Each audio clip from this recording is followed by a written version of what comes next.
बिहार विधानसभा चुनाव को अब 1 साल से भी कम का समय बचा हुआ है।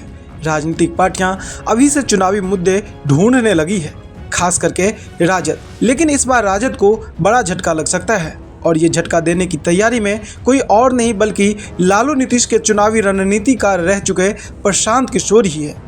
प्रशांत किशोर ने लालू और नीतीश दोनों को बड़ा झटका देने की तैयारी कर ली है। वो पिछले 2 सालों से बिहार की गलियों में घूम घूम कर लोगों से सीधा संवाद किया है और फिर तय रणनीति के तहत जन सुराज पदयात्रा को राजनीतिक पार्टी बना दिया है।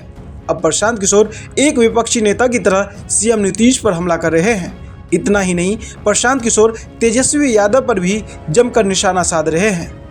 बिहार में सियासी जमीन तलाश रहे प्रशांत किशोर ने 2025 का बिहार विधानसभा चुनाव 3S यानी शराब, सर्वे और स्मार्ट मीटर के मुद्दे पर लड़ने का दम भर रहे हैं। इन तीनों योजना को सीएम नीतीश के लिए महत्वाकांक्षी माना जाता है, लेकिन प्रशांत किशोर इन तीनों को ही बकवास बताते रहे हैं।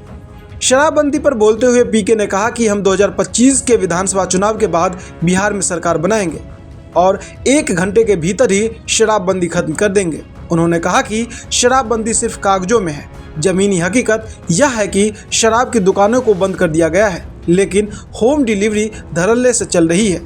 वहीं सर्वे पर बोलते हुए पीके ने कहा कि जमीन सर्वे को लेकर समाज में असंतोष फैलने की आशंका पहले से है। 6 महीने बाद राज्य के हर घर, हर गांव पंचायत में जमीनों को लेकर झगड़े होंगे। भूमि सर्वेक्षण आने वाले समय में संपत्ति विवाद का सबसे बड़ा कारण बनने वाला है। इसके अलावा स्मार्ट मीटर भी बिहार में मुद्दा बनकर उभर रहा है। प्रशांत किशोर से लेकर तेजस्वी यादव तक सभी ने इसके खिलाफ हल्ला बोल रखा है।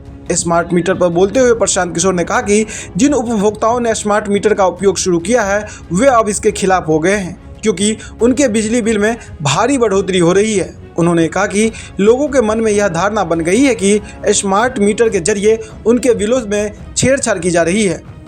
पीके ने दावा करते हुए कहा कि ये मुद्दे मौजूदा शासन के ताबूत में आखिरी कील साबित होंगे। सीएम नीतीश कुमार पर हमला करते हुए कहा कि 4 सेवानिवृत्त नौकरशाहों के माध्यम से अपनी सरकार चला रहे हैं। आगे पीके ने कहा कि न तो नीतीश कुमार और न ही ये नौकरशाह लोगों की समस्याओं से अवगत है। उन्होंने अपनी नैतिकता खो दी है और केवल मुख्यमंत्री की कुर्सी को बचाए रखने में रुचि रखते हैं।